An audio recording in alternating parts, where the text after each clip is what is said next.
अधिकारियों और कार्यकर्ताओं के साथ बैठक की, जहां पे सीएम ने कार्यकर्ताओं को चुनाव में जीत का मंत्र दिया। तो वहीं बैठक में शामिल शहडोल संसदीय क्षेत्र से बीजेपी प्रत्याशी हिमाद्री सिंह ने एनडीटीवी से बातचीत में कहा कि अगले 5 साल में वो शिक्षा, स्वास्थ्य और सड़कों की बेहतर कनेक्टिविटी के लिए काम करेंगी।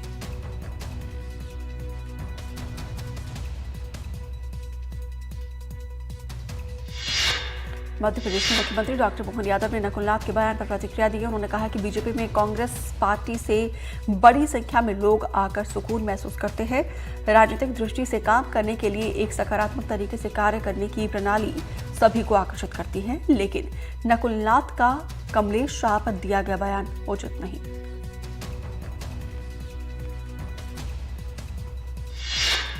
धमतरी के नगरी सिहावा विधानसभा में बीजेपी की जनसभा का आयोजन हुआ। कार्यक्रम में छत्तीसगढ़ के मुख्यमंत्री विष्णुदेव साय भी शामिल हुए।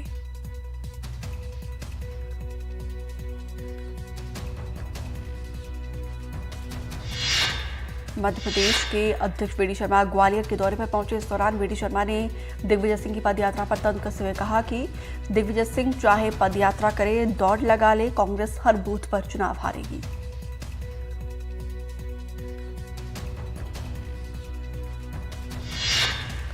मध्य प्रदेश के पूर्व मुख्यमंत्री दिग्विजय सिंह ने नलखेड़ा के बगुलामुखी मंदिर में पूजा अर्चना करके चुनावी प्रचार की शुरुआत की। पूजा करने के बाद दिग्विजय सिंह पैदल ही क्षेत्र में प्रचार करने के लिए निकल गए। राजगढ़ लोकसभा सीट की 8 विधानसभा क्षेत्रों में रोज करीब 50 से 30 किलोमीटर पदयात्रा लोगों से संपर्क साधेंगे।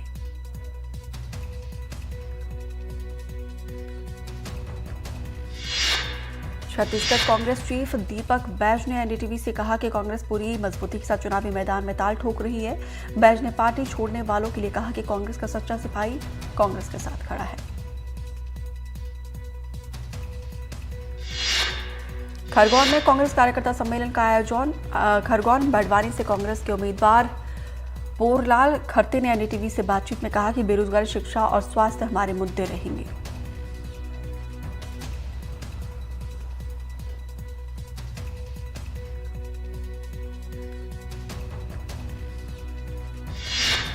खंडवा लोकसभा सीट के बुरहानपुर जिले में कल से बीजेपी अपने प्रचार प्रसार अभियान की शुरुआत करने जा रही है।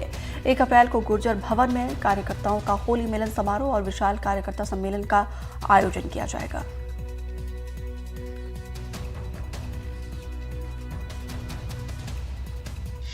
कांग्रेस के खाते सील किए जाने से नाराज कांग्रेस कार्यकर्ताओं ने खंडवा में धरना प्रदर्शन किया। शहर के केवलराम चौराहे पर एकजुट होकर कांग्रेस नेताओं ने एक अलग अंदाज में अपना विरोध जताया।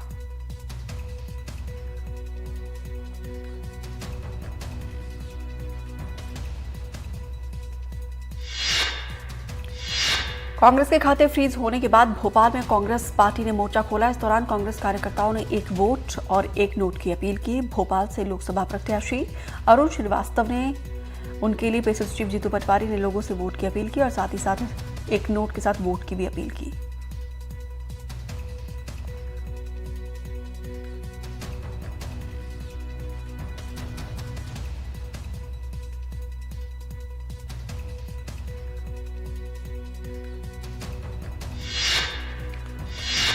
आयकर विभाग द्वारा कांग्रेस पार्टी के खाते सीज करने के खिलाफ रविवार को कांग्रेस के कार्यकर्ताओं द्वारा ग्वालियर के फूलबाग में धरना प्रदर्शन किया गया। इस दौरान कांग्रेस के जिला अध्यक्ष देवेंद्र शर्मा ने कहा कि हम लोग धरने पर जाकर जनसंवाद के माध्यम से अपनी बात रख रहे हैं।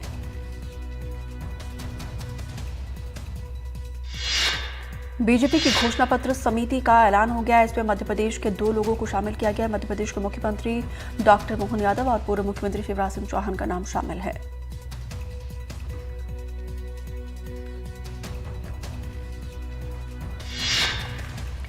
पूर्व मुख्यमंत्री शिवराज सिंह चौहान अपने संसदीय क्षेत्र विदिशा पहुंचे। इस बार बीजेपी ने पूर्व मुख्यमंत्री शिवराज सिंह चौहान को विदिशा से चुनावी मैदान में उतारा है। शिवराज सिंह चौहान जगह जगह पर पैदल घूमते हुए और रंग खेलते हुए लोगों के साथ नजर आए। छत्तीसगढ़ में बीजेपी ने प्रचार तेज किया है और आज सीएम विष्णुदेव साय का कोंडागांव और धमतरी का दौरा रहा। वहीं सीएम साय केशकाल में जनसभा को भी संबोधित किया। छत्तीसगढ़ में लोकसभा चुनाव को लेकर पार्टियों ने तैयारियां तेज कर ली है। इसी सिलसिले में बीजेपी प्रदेश चुनाव प्रभारी नितिन नबीन महासमुंद के दौरे पर पहुंचे। नितिन नबीन ने यहां पर लोकसभा स्तरीय प्रबंधन समिति की बैठक में शामिल हुए और बैठक के बाद गरियाबंद जिले के जामगांव में महिला सम्मेलन में शामिल होंगे। बीजेपी लोकसभा चुनाव की तैयारियों में जुटी हुई है। इसको लेकर रायपुर में बीजेपी ने बूथ विजय अभियान की शुरुआत की है। इस मौके पर सीएम ने कांग्रेस पर जमकर निशाना साधा। छत्तीसगढ़ में लोकसभा चुनाव को लेकर सियासत तेज हो गई है। बीजेपी के सांसद संतोष पांडे ने पूर्व मुख्यमंत्री भूपेश बघेल के ईवीएम वाले बयान पर पलटवार किया।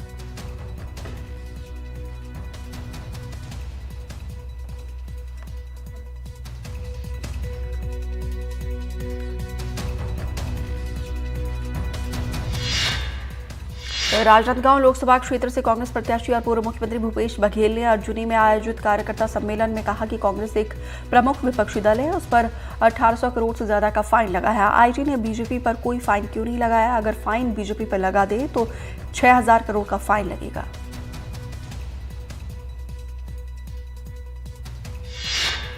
छत्तीसगढ़ के मुख्यमंत्री विष्णुदेव साय ने कांकेर का दौरा किया। सीएम साय ने कांकेर जिले के बांधरी क्षेत्र में एक चुनावी जनसभा को संबोधित किया। इस दौरान मुख्यमंत्री साय ने लोगों से लोकसभा चुनाव में बीजेपी प्रत्याशी को जिताने की अपील की।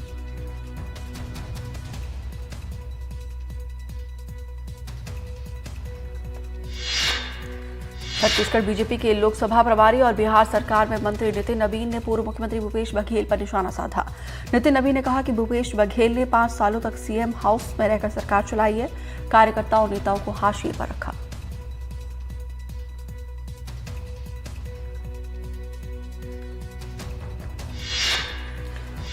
कोरबा लोकसभा क्षेत्र से सांसद का चुनाव लड़ रही बीजेपी प्रत्याशी सरोज पांडे ने कहा है कि बीजेपी ही एक ऐसी पार्टी है जो गांव, गरीब, आदिवासी, महिला और किसानों के साथ साथ बेरोजगारों की चिंता करती है।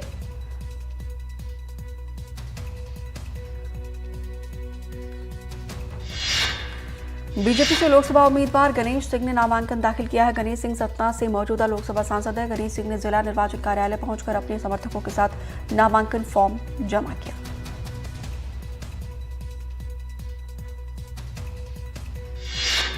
बैतूल के बीजेपी सांसद प्रत्याशी दुर्गादास उइके ने मुहूर्त निकाला है फॉर्म भरने का, जो कि 4 तारीख का है। नामांकन के दिन सीएम डॉक्टर मोहन यादव भी शामिल हो सकते हैं।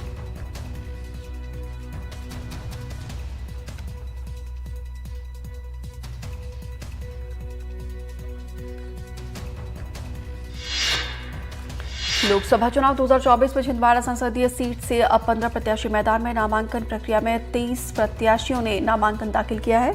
नाम वापसी के आखिरी दिन 8 प्रत्याशियों ने अपने नाम वापस लिए हैं।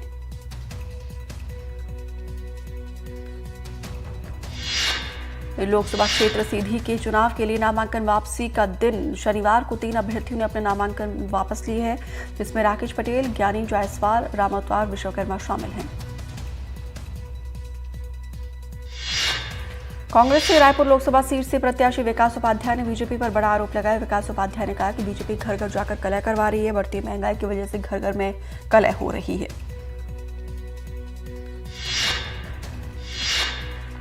मध्य प्रदेश में कांग्रेस नेताओं का बीजेपी में शामिल होने का सिलसिला लगातार जारी है। इस सिलसिले में कांग्रेस प्रदेश अध्यक्ष जीतू पटवारी ने कांग्रेस छोड़कर जाने वाले नेताओं पर बयान दिया है। उन्होंने कहा कि बीजेपी के नेता हर दिन पार्टी में शामिल होने वाले नेताओं पर तरह तरह बयान दे रहे हैं। जीतू पटवारी ने कहा कि कोई व्यक्ति अपने आत्मसम्मान से समझौता करके ऐसा करता है तो उसके बारे में कुछ नहीं कहा जा सकता।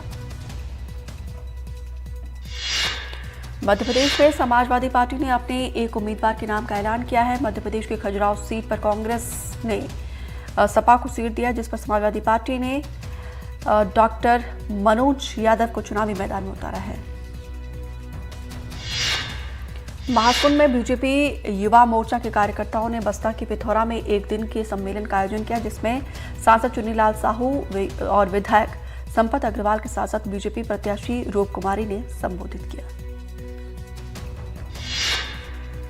रायपुर में कांग्रेस संचार प्रमुख सुशीलानंद शुक्ला ने बीजेपी विधायक अजय चंद्राकर पर पलटवार किया। उन्होंने कहा कि अजय चंद्राकर की मानसिक स्थिति ठीक नहीं है।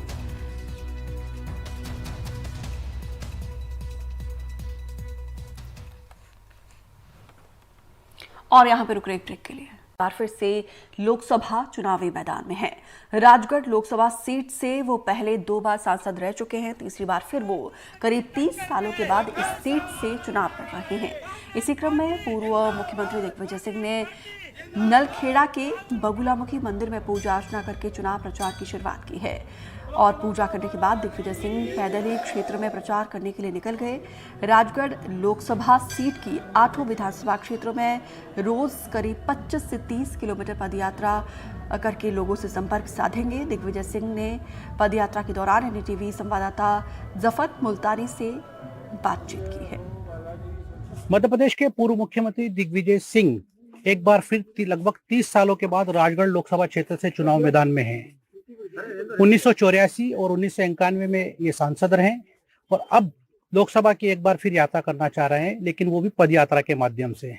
सर, लगातार यात्राएं करते हैं। इसके पहले आपने नर्मदा परिक्रमा यात्रा की थी, भारत जोड़ो यात्रा में राहुल गांधी के साथ रहे थे, अब ये फिर पद यात्रा। चुनाव में और राजनीति में कितना महत्व इन यात्रा होगा? पहली बात तो यह है कि ये लोकसभा चुनाव में मुझे चुनाव लड़ने के लिए कहा गया पार्टी की तरफ से, तो मैंने सोचा कि शुरुआत में पदयात्रा के रूप में करूं। 8 विधानसभा में एक दिन पदयात्रा मेरी रहेगी और 3 दिन हमारे दूसरे वर्कर्स, हमारे जैसे सांसद महोदय हैं, पूर्व सांसद, हमारे विधायक जी हैं, वो लोग करेंगे। 3 मांगे हमने प्रमुख रूप से रखी है। वादा निभाओ यात्रा हमारी है। पहली तो यह है कि गेहूं का 2700 रुपये प्रति कुंटल का भाव आपने कहा था हम देंगे, वो अभी तक आपने नहीं दिया। दूसरा, आपने लाडली बहनों को अगर भाजपा की सरकार बनेगी तो 3000 रुपये देने का वादा किया था, वो नहीं हुआ। तीसरा, आपने कहा था गैस सिलेंडर 450 रुपये में देंगे, वो भी आपने अभी तक नहीं दिया। तो ये केवल चुनावी जुमला था या वाकई आप ईमानदार हैं, ये प्रश्न हमने जनता के सामने रखा है। इस क्षेत्र में लगातार आपके परिवार का दबदबा निश्चित तौर पर रहा है, लेकिन बावजूद इसके ज्यादा बार जो है भारतीय जनता पार्टी से संबंधित प्रत्याशी जीते हैं। क्या वजह मानो इस बार क्या रहे? देखिए, मेरा परिवार का इसमें कोई बात नहीं है। हम लोग कांग्रेस के लोग हैं और कांग्रेस पार्टी के लोगों ने मुझे समर्थन दिया, लोगों ने कांग्रेस पार्टी को समर्थन दिया। लेकिन लगातार लोग कांग्रेस छोड़ के जा रहे हैं, क्या भविष्य देखते हैं? कौन लोग जा रहे हैं? वही लोग जा रहे हैं जो कि सत्ता के दलाल हैं, जो कि धन कमाना चाहते हैं, जिनको ठेके चाहिए, जिनके ऊपर दबाव है, पुलिस का मुकदमा है, आईटी, सीबीआई, ईडी का दबाव है, वही लोग जा रहे हैं। जनता नहीं जा रही है उनके साथ, जनता हम लोगों के साथ है। ईवीएम पर आप लगातार प्रश्न उठाते रहे हैं, क्या कहेंगे? बावजूद उसके कई राज्यों में आपकी पार्टी चुनाव जीती ईवीएम के माध्यम से, आपके सांसद भी जीते कई। ईवीएम बहुत ही चतुराई से भारतीय जनता पार्टी इसका उपयोग करती है। वो पूरे प्रदेशों में हर असेंबली सेगमेंट में नहीं करती। जैसा जो जानकारी मुझे है, मध्य प्रदेश के 2023 चुनाव में उन्होंने लगभग 126 सीटों पर हेरफेर किया था और वो सीटें वो थी जो हम लोग 10 से 15,000 वोट से जीत रहे थे, वहां उन्होंने ये खेल किया है। और इसमें मेरे पास बहुत लोगों की मांग आ रही है कि राजगढ़ लोकसभा सीट से हम लोग लगभग 400 उम्मीदवार खड़े करें ताकि मतपत्र से चुनाव हो, मशीन से चुनाव ना हो। आप लोगों की सहमति सबकी है कि नहीं? यहाँ रोडमल नागर कैंडिडेट है और दिग्विजय सिंह कैंडिडेट है। तो यहाँ के मतदाता भाइयों और बहनों को तय करना है कि कौन उनका सही प्रतिनिधित्व लोकसभा में कर सकता है। ये चुनाव है। आरएसएस को लगातार आप निशाने पर लेते रहे हैं, क्यों ऐतराज है इतना? कहाँ तक है? आरएसएस से मेरा कोई विवाद नहीं है। मैं तो उनकी प्रशंसा भी करता हूँ कि वो कम से कम ऐसे लोग हैं जो कि अपने विचारधारा से इधर उधर नहीं जाते। 1925 से लेकर आज तक उन्होंने अपनी विचारधारा नहीं पलटी और पूरे तरीके से वे अपने विचारधारा पे अडिग रहते हैं। मेरे से किसी ने कहा कि एक भारतीय जनता पार्टी के नेता ने कहा कि कांग्रेस को कोई उम्मीदवार नहीं मिला, इसलिए 77 वर्षीय दिग्विजय सिंह खड़ा किया। मैंने कहा चलो आओ मेरे साथ 77 वर्षीय दिग्विजय सिंह के साथ पैदल धूप में चलो। ठीक है, धन्यवाद आपका एनडीटी से बात करने के लिए। तो पूर्व मुख्यमंत्री दिग्विजय सिंह थे हमारे साथ में, जो कह रहे हैं कि इस बार का जो चुनाव वापस प्रश्न किया है उन्होंने ईवीएम पर, वो जो ईवीएम पर जो प्रश्न वापस से दोबारा उठाया है, और उन्होंने कहा है कि वोटिंग मशीन की बजाय जो है बैलेट पेपर पर चुनाव होना चाहिए। मध्य प्रदेश में बीजेपी ने लोकसभा की तैयारियां तेज कर दी है। इसी सिलसिले में मध्य प्रदेश के अध्यक्ष वीडी शर्मा ग्वालियर के दौरे पर पहुंचे। इस दौरान वीडी शर्मा ने दिग्विजय सिंह की पद यात्रा पर तंज कसते हुए कहा कि दिग्विजय सिंह चाहे पद यात्रा करे, चाहे दौड़ लगा ले, कांग्रेस हर बूथ पर चुनाव हारेगी।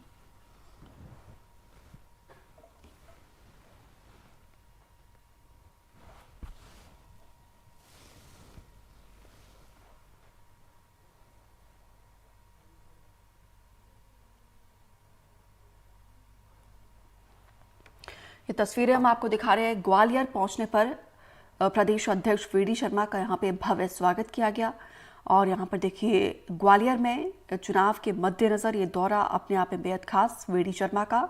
इस दौरान दिग्विजय सिंह की पदयात्रा को लेकर वीडी शर्मा ने तंज कसा है। उनका कहना है कि दिग्विजय सिंह चाहे दौड़ लगा ले और कोई भी पदयात्रा करे, उसका फायदा नहीं मिलने वाला है। चाहे वो पदयात्रा कर लें, चाहे वो दौड़ लगा लें, हर बूथ पर चुनाव हारेंगे। ये उन्हें भी पता है कि उनको कैसे भेजा गया है, वो अच्छे तरीके से जानते हैं। बिना मन का चुनाव लड़ रहे हैं। जो लोग कांग्रेस छोड़ के जा रहे हैं उन्हें कहीं ना कहीं जेल जाने का डर था, इसलिए कांग्रेस छोड़ रहे हैं। अब ये वो बड़े अच्छे तरीके से जानते हैं। दिग्विजय सिंह दिन भर झूठ छल कपट की राजनीति करने वाले लोग हैं, लेकिन आज मोदी जी के नेतृत्व में हर आदमी के मन में है कि तीसरी बार प्रधानमंत्री बनाने के लिए मोदी जी के लिए हर आदमी लालायित है, और ऐसे जो लोग हैं वो आज मोदी जी के साथ देश के अंदर आना चाहिए। किसी भी प्रत्याशी को, किसी भी दल को, हम अपने प्रतिद्वंदी को, भारतीय जनता पार्टी का कार्यकर्ता चुनावी मैदान में तैयारी में जुटा है। हर बूथ पर, पिछली बार केवल 173 बूथ हमारे थे, इस बार वो 173 भी जीतेंगे, और हर बूथ पर मोदी जी का संकल्प 370 नए वोट बढ़ाना।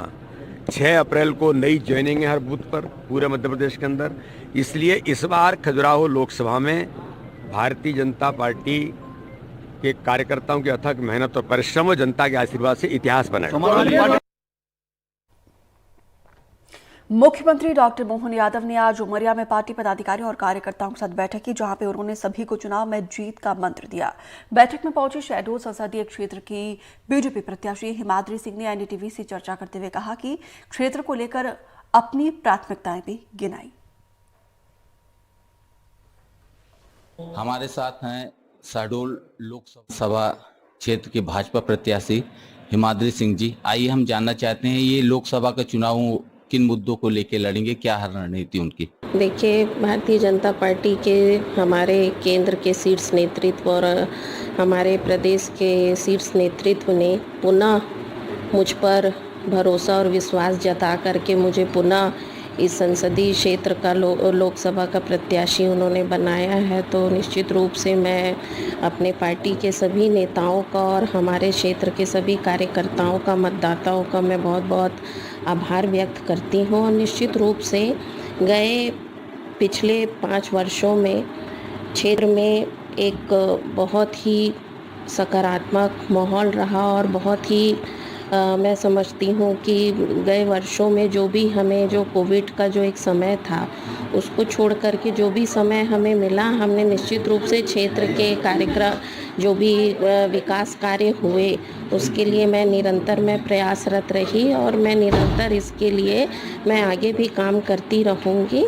यही मैं दोबारा पार्टी ने आपके ऊपर विश्वास जताया और प्रत्याशी के रूप में उतारा, इस बार नया क्या मतलब बात रहेगी? देखिए, निश्चित रूप से पिछले जो हमारा कार्यकाल रहा उसमें ये था कि हमारे क्षेत्र में बहुत लंबे समय से एक नागपुर की डायरेक्ट ट्रेन की मांग रही, और आप सब लोगों के सहयोग और आशीर्वाद से वो ट्रेन चलाने में हम सफल हुए।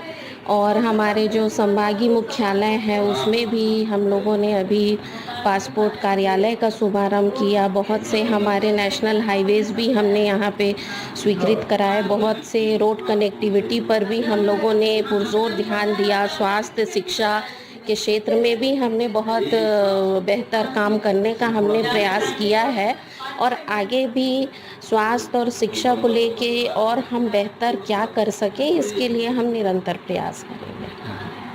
ये थी लोकसभा शहडोल की प्रत्याशी हिमाद्री सिंह जी। इन्होंने कहा कि जो पुराने कार्य रुके हैं उन्हें भी हम करेंगे। जो कार्य सोच के रखा था, जो जनता की सुविधाएं हैं मुहैया कराने के लिए, वो सब हम करा चुके हैं। अब जो नई सुविधाएं होंगी जनता के बीच में जाके उनसे मिल के मुलाकात करके और जो भी हो सकेगा वो कराने की कोशिश करेंगे। एजाज खान, एनडीटीवी के लिए। बुलेटिन में इतना ही, दीजिए इजाजत, नमस्कार।